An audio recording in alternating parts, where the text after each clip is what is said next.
su voz como estruendo de muchas aguas. Tenía en su diestra 7 estrellas, de su boca salía una espada aguda de 2 filos, y su rostro era como el sol cuando resplandece en su fuerza. Leemos hasta allí. Cuando Juan lo ha de haber visto, sin duda que en su mente pasaron el recuerdo de cómo él había visto a Jesús cuando él estaba en la tierra, como un ser humano. Si así como nos describe Juan ahorita con estas características de lo que él ve en el cielo, si este ser, así como lo describe, hubiera estado en la tierra, la gente hubiera salido corriendo. No hubieran podido estar enfrente de esta persona con estas características. En la tierra, Juan lo vio como un ser humano, pero en el cielo lo ve muy diferente. La pregunta para nosotros sigue siendo la misma. ¿Cómo es que nosotros vamos a ser semejantes a Él? Como hemos leído, que cuando Él se manifieste, entonces vamos a darnos cuenta cómo vamos a ser nosotros. Por ahorita solamente podemos leer algunas cosas, tener cierta idea.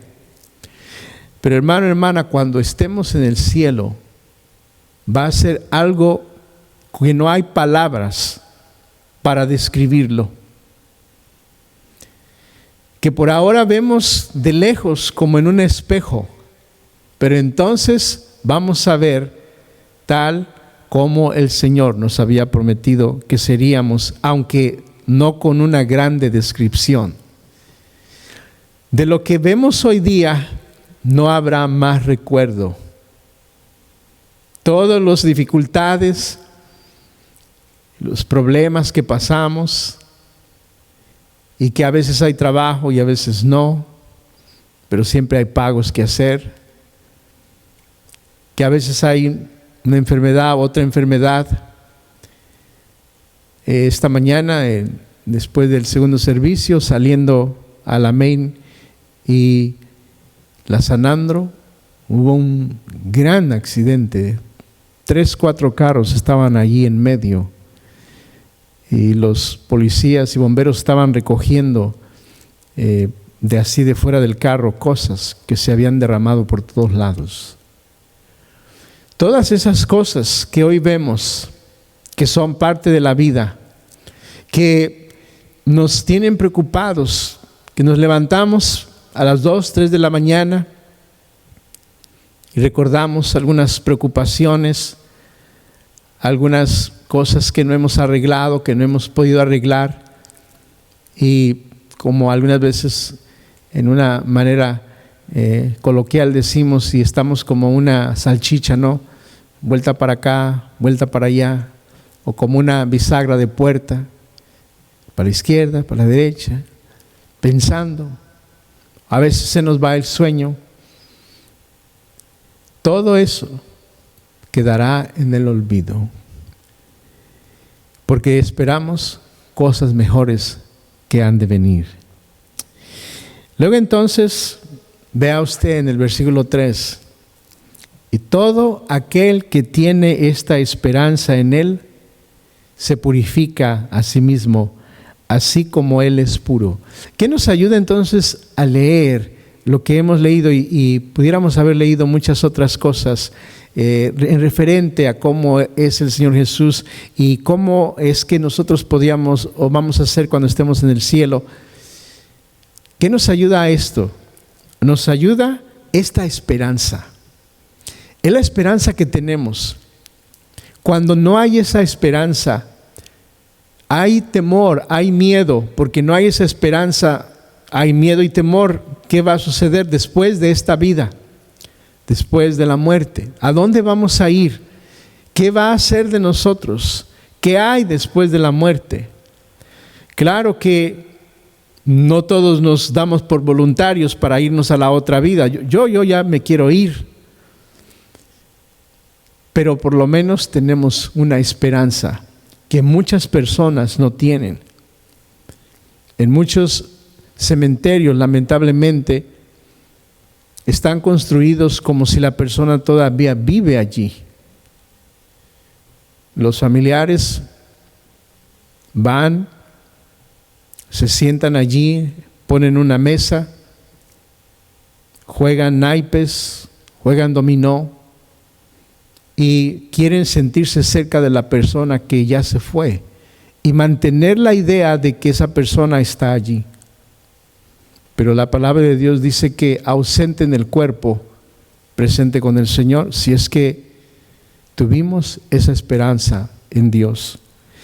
Ahora, tener esa esperanza nos ayuda ¿a qué? A mantenernos separados de las cosas del mundo. Ahora, vivimos en este mundo, platicamos con las personas y somos parte del ir y venir, del trabajo, de la escuela y de todo lo demás. Pero ya el pecado y las costumbres y la forma de vivir ya no son parte de nuestras vidas. Porque esta esperanza nos ayuda a purificarnos a nosotros mismos, así como el Señor Jesús es puro. Luego ahora entonces nos dice, todo aquel que comete pecado infringe también la ley, pues el pecado es infracción de la ley. Habiendo considerado lo que hemos leído hasta el versículo 3, uno bien pudiera decir, no hay necesidad de seguir pecando. ¿Para qué seguir viviendo en la misma vida que vivía antes? Y ya lo que leemos ahora debería ser algo secundario, algo que ya no nos afectaría tanto. Pero por si otra cosa fuera, nos dice y nos habla de una descripción. ¿Qué es lo que quiere decir pecado y cómo afecta o afectaría nuestra relación con Dios? Infringe también la ley, pues el pecado es infracción de la ley. Infringir quiere decir quebrantar la ley. Es no darle importancia a aquel quien nos dio el mandamiento, quien es Dios. No tomar en serio que Dios nos dice, no cometas ese error. Seguir en lo mismo, seguir pecando, sería no tomar en serio lo que Dios nos dice que hagamos. Pecado es como caminar y actuar sin ley, sin considerar a quien nos dio la ley. Caminar en pureza es reconocer la verdadera naturaleza y la maldad del pecado, o sea, entender lo que ocasiona, lo que es, lo amargo, lo feo, lo monstruoso que es el pecado. Y decir, yo ya no quiero vivir en eso. Ya no quiero hacer eso. ¿Por qué meterme otra vez en esa suciedad? Porque el pecado así es, sucio y malo. Ahora el Señor Jesús vino a quitar nuestros pecados. ¿Cómo es que Él lo hizo? Primero, Él nos quita la culpabilidad del pecado, que ya no nos sentamos culpables. Luego, a medida que caminamos en Él, Él quita otra cosa, que es el poder del pecado. Ahora, a medida que caminamos con Él, o sea, a medida que estamos en su palabra, a medida que vamos experimentando cada día más y más obedecerle a Dios, entonces Él va quitando el poder del pecado. Ya el pecado no está encimado arriba de uno y nos tiene como un pulpo con sus brazos por todos lados. Cuando estamos caminando con el Señor y estamos haciendo lo que nos corresponde hacer, nos mantenemos en oración, leemos la palabra de Dios, convivimos con los hermanos, con la iglesia, compartimos del Señor, las garras del pecado se van debilitando de nosotros. Luego Él ha quitado Ahora, en esta tercera parte, en la primera parte es que Él inmediatamente quita la culpabilidad. Somos libres de la culpabilidad del pecado. En la segunda es, a medida que nos acercamos más y más a Él, el pecado va perdiendo su fuerza.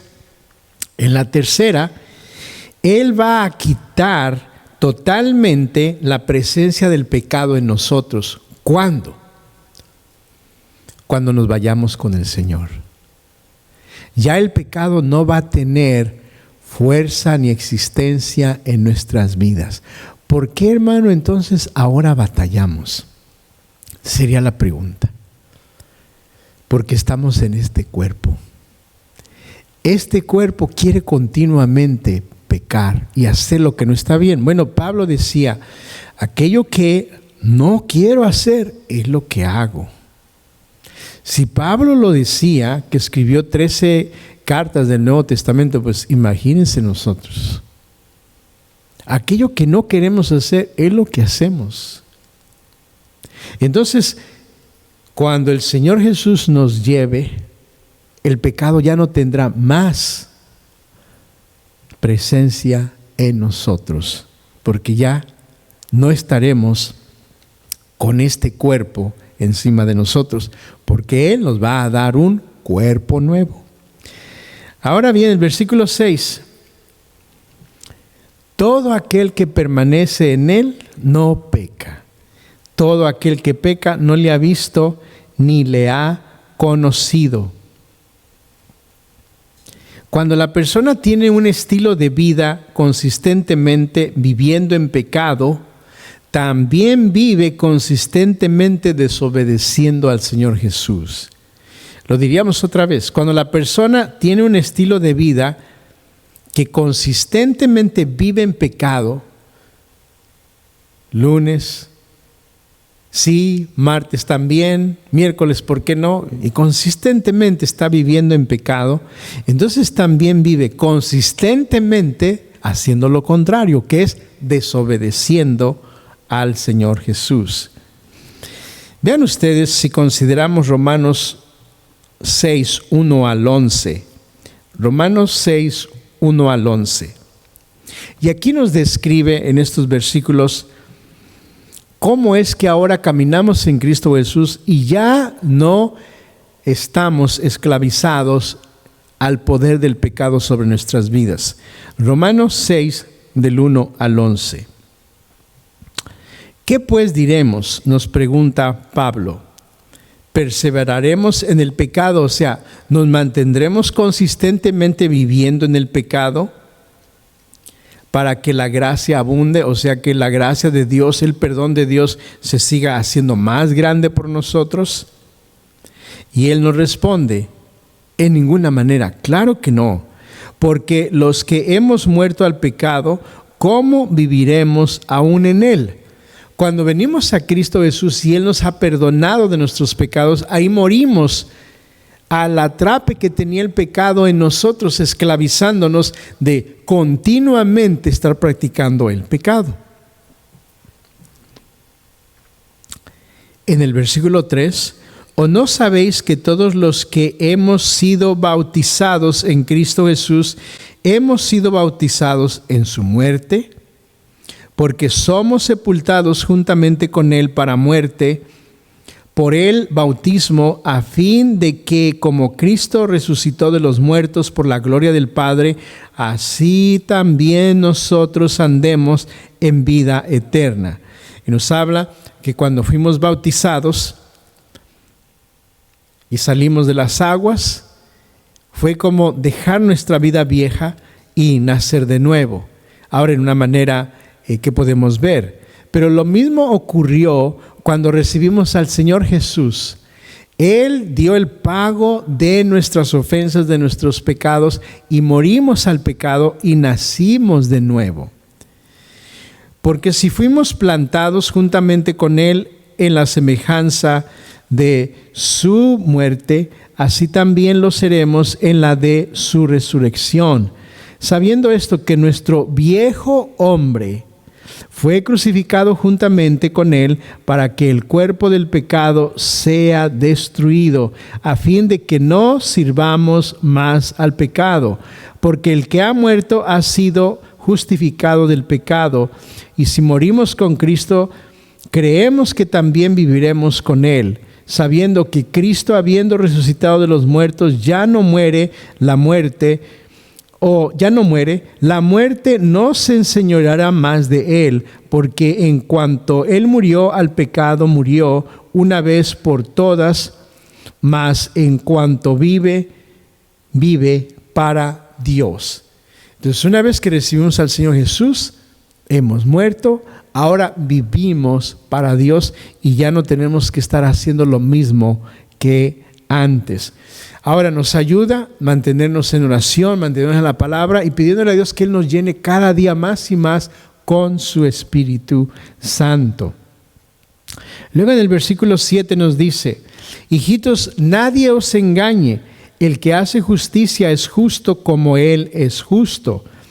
El que practica el pecado, o sea, hacer lo mismo de una manera continua, dice, es del diablo, porque el diablo peca desde el principio. Para esto apareció el Hijo de Dios, para deshacer las obras del pecado. Todo aquel que es nacido de Dios no practica el pecado, porque la simiente de Dios permanece en él. Él no puede pecar porque es nacido de Dios. En esto se manifiestan los hijos de Dios y los hijos del diablo. Todo aquel que no hace justicia y que no ama a su hermano no es de Dios. Ahora se va moviendo hacia el lado de cómo nosotros podemos darnos cuenta si estamos obedeciendo a Dios, si estamos permaneciendo en Dios. Y ahora nos lleva a preguntarnos si amamos a nuestro hermano. Eso lo vimos también en la primera parte del capítulo 2. Y que no ama a su hermano no es de Dios. O sea, si Jesús amó aún a sus enemigos, entonces nosotros, habiendo nacido y ser ahora unas nuevas criaturas, nosotros, al recibir el regalo de la vida eterna, en nosotros, Dios desea que nosotros amemos aún a aquellos que nos ofenden, porque ese amor viene de parte de Dios. Porque este es el mensaje que habéis oído desde el principio, que nos amemos unos a otros. No como Caín, que era del maligno y mató a su hermano. ¿Y por qué causa le mató? Porque sus obras eran malas y las de su hermano justas. O sea, él envidiaba a su hermano y a causa de la envidia, él mató a su hermano. Leamos del 13 al 15. Hermanos míos, no os extrañéis si el mundo os aborrece. Nosotros sabemos que hemos pasado de muerte a vida en que amamos a los hermanos. El que no ama a su hermano permanece en muerte. Todo aquel que aborrece a su hermano es homicida, y sabéis que ningún homicida tiene vida eterna, permanece en él. Ahora, expliquemos esto un poquito. Aborrecer lo pone igual como ser un homicida, como alguien que le quita la vida a alguien. Cuando uno aborrece a una persona, ignora a la persona. Corta la amistad de la persona.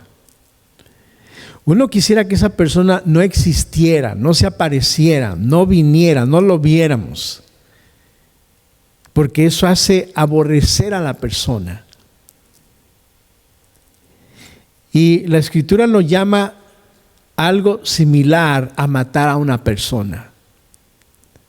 A no comunicarse con la persona, no hablar con la persona, no a tener una plática con la persona, desechar a la persona. Ahora, aquí podemos con lo siguiente ver y hacernos un examen nosotros mismos. ¿Cómo medimos si genuinamente somos cristianos? 3 maneras muy sencillas. ¿Cómo medimos si genuinamente somos cristianos? Lo primero es el examen de la verdad.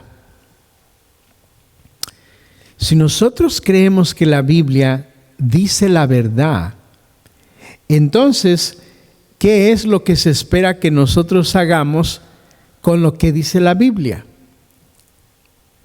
Que obedezcamos lo que dice la Biblia. Si uno cree que la Biblia es la verdad. Pongámoslo de este modo. Si nosotros le recomendamos a alguien, diríamos, a unas vitaminas o una comida, una receta o algo para sanar alguna enfermedad. Si nosotros estamos seguros que esa medicina es verdadera, es genuina, no solamente la compartiríamos con alguien, sino que también nosotros la tomaríamos, no la aplicaríamos, porque esa pomada, esa pastilla es genuina, es verdadera, sana, ayuda a remediar algo. Pero si nosotros se la compartimos a alguien y la persona nos pregunta, ¿y tú ya la probaste? Y nosotros le dijéramos, no, yo no la he probado. Entonces, ¿no estás convencido de que es genuino?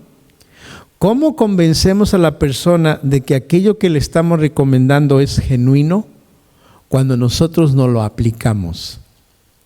Entonces, si nosotros creemos que la Biblia es la verdad, entonces debemos obedecer lo que la Biblia dice. De otra manera, es solamente algo bonito que se lee, pero cuando se llega el momento de aplicarlo en nuestras vidas, entonces la persona lo resiste. Entonces el primer examen es el examen de la verdad. Ahora, Dios es amor y tenemos la segunda examen, que es el examen del amor. Si Dios es amor y Dios está en nosotros, la pregunta para nosotros es, ¿le mostramos a otros el amor del Señor Jesús o no? ¿Cómo nos convivimos con otras personas? Uno pudiera decir, ay, es que usted no sabe lo que me hizo, no sabe lo que dice de mí. Entonces podríamos pensar que necesitamos aprender a perdonar a la otra persona, como Dios nos perdonó a nosotros.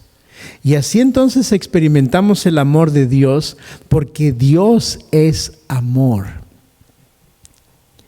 Hay una historia, quizás un día de estos les pasamos un pedacito de esta historia. Cuando decimos de una película, uno pensará, pues al ser algo que alguien se inventó. Pero hay una película donde 5 misioneros americanos van al sur y ellos van a buscar a un grupo indígena, donde ellos han estudiado que este grupo indígena estaba en peligro de extinción, porque ellos arreglaban sus problemas no hablándolos, no discutiendo, no estableciendo un arreglo. Se mataban unos a otros. Entonces estos hermanos fueron para llevarles el evangelio. Y cuando llegan allí, aterrizan donde están estos indígenas. Estos indígenas sacan sus lanzas y los matan a los 5. Los avientan en el agua. A los días, los familiares de ellos, sus esposas, no los encuentran, ellos no han regresado y los comienzan a buscar. Finalmente se dan cuenta qué es lo que los indígenas hicieron con ellos. Increíble que las esposas de estos señores, de estos hermanos, deciden vivir en medio de estas personas para que ellos puedan conocer el amor del Señor Jesús y no sigan haciendo lo mismo.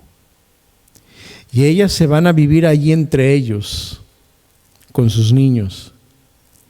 Eventualmente ellos pueden comunicarse con los indígenas en su idioma y les hablan del amor de Dios. Hace algunos años, en una iglesia que hay aquí en California, vino uno de estos señores que mató a uno de esos misioneros. Y junto con él estaba el hijo de uno de esos misioneros. Y los dos, todavía hoy día, llevan el evangelio a muchas partes del mundo, hablando del amor y del perdón. Al grado de que el joven a quien esta persona mató a su papá, adoptó a este hermano indígena, ahora ya convertido en el Señor, lo adoptó como su papá. Cuando uno lee esas historias y a veces uno mira por qué uno resiste a alguien, lo que uno siente por la otra persona en comparación a lo que sufrieron estos hombres, estas mujeres, estos huérfanos, realmente no tiene comparación. Entonces el amor de Dios se hace aún más grande y nos da a nosotros una buena oportunidad de considerar si Dios es amor y nosotros somos sus hijos, entonces nosotros necesitamos mostrar amor. Esa es el segundo examen. La primera, el examen de la verdad; la segunda, el examen del amor; y la tercera y última, el examen moral. Y la pregunta para nosotros es: ¿ha cambiado nuestra conducta y nos ha acercado más a parecernos al Señor Jesús? La palabra de Dios ha cambiado nuestra vida, nuestro comportamiento, y cada día nos acercamos más a Dios, o todavía estamos muy distantes. Porque Jesús vivió una vida recta. Ahora, no somos perfectos, pero ¿estamos avanzando o nos queda todavía mucho trazo que recorrer? De una o de otra manera, Dios desea que cada día vayamos madurando, vayamos creciendo y nosotros mismos veamos cómo Dios está cambiando nuestra vida. Oremos al Señor. Padre, te damos gracias por tu palabra, que es como un espejo, donde podemos vernos a nosotros mismos interiormente y preguntarnos, a medida que leemos tu palabra, ¿cómo está nuestra convicción de esta verdad y cómo la practicamos en este mundo? ¿Cómo está la convicción de la existencia del amor de Dios, de un Dios que es amor? ¿Y cómo lo experimentamos y lo compartimos alrededor de la gente que está con nosotros? Nos da la oportunidad de darnos cuenta cómo nos estamos acercando más a una vida que camine rectamente, o todavía nos falta mucho espacio. Señor, ayúdanos a considerar estas cosas y ayúdanos a que en nuestro corazón haya esa convicción de acercarnos más a ti. Este año ya está terminándose, pero si tú lo permites, va a venir una nueva oportunidad y un nuevo año donde podemos caminar de una manera más cercana, de tal manera que nuestra verdad, nuestro amor y nuestro comportamiento sigan creciendo más y más. Te damos gracias por tus bendiciones en el nombre de Cristo Jesús. Amén.